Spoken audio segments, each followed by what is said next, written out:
Now I want to play this video of a TikToker. I can't remember what her name is. I want to say she's actually a singer. And she went to a city bank to deposit a $30,000 check that her dad gave her. Child, why did they call the cops on her? This video is about 3 or 4 minutes, but you gotta watch it in its entirety. Check it out. My worst fear. Like, actually my worst fear. Alternative rock singer Baby Storme says that worst nightmare came true last Tuesday.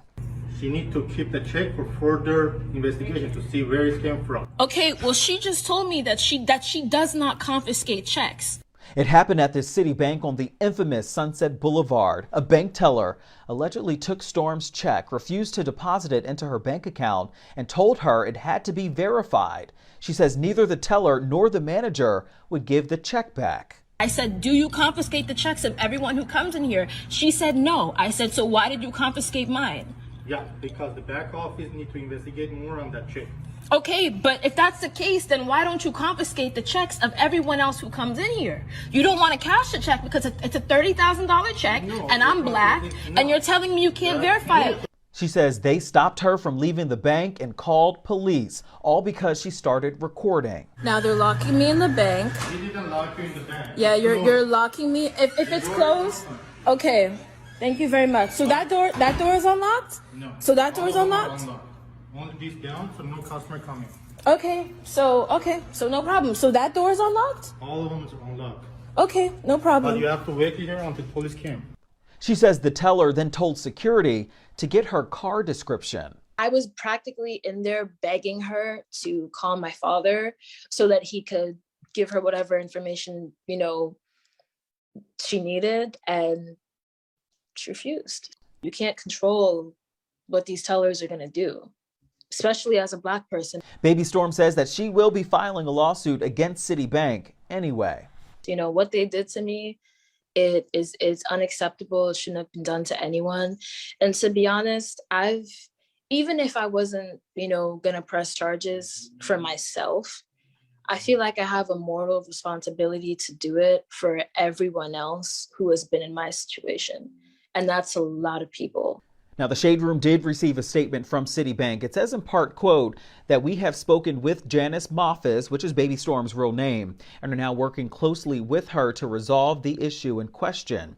We're taking this matter seriously and have launched a thorough investigation into what transpired on Tuesday. Baby Storme says that her family makes an honest living. Her dad is from Nigeria. He's a self-made entrepreneur, successful. Her mom is also in the medical field. Now, she says that she now plans to start a nonprofit organization. She wants to help people that have gone through similar experiences with maybe some legal help and support in the future. Now what's crazy about this is that this reminds me so much of the Brian Coogler situation where he went to the bank and he wanted to take out like $12,000 and he wrote a note and they ended up calling the cops on them because they weren't comfortable.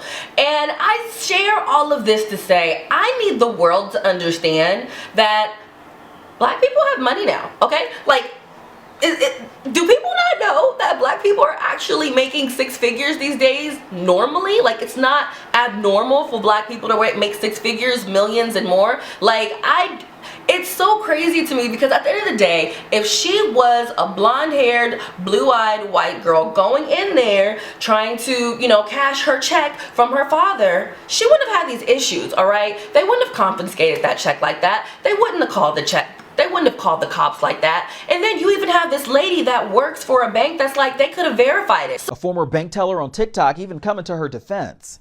We would easily be able to pull up the account number and account information with the routing and account number on the check to be able to see if that money was in the account. If she is a Citibank customer, they can deposit the check and put a hold on it. So I just really want for bank tellers to get their mess together because now you guys are getting put on blast because you're starting to play around with the wrong people. You're playing around with black people that actually have audiences now. And just because maybe you work at the bank and you don't make that kind of money and maybe you feel like that kind of money is so unattainable, I don't understand why you have to put your insecurities on the next black person that walks in, especially when it's a black person that's calling the cops. Like, I just don't understand. It is absolutely appalling and you guys need to get it together. I really feel like it should be part of your code of conduct deck to actually not sit here and judge somebody by what they look like and assume that they can't. Run the check, see if the money is in the account, and cash it and go on about your goddamn day. Why are y'all so damn quick to call the cops and try to get people jacked up? I don't understand the point that you guys are trying to prove, but it's absolutely sickening, and I hope that she does sue.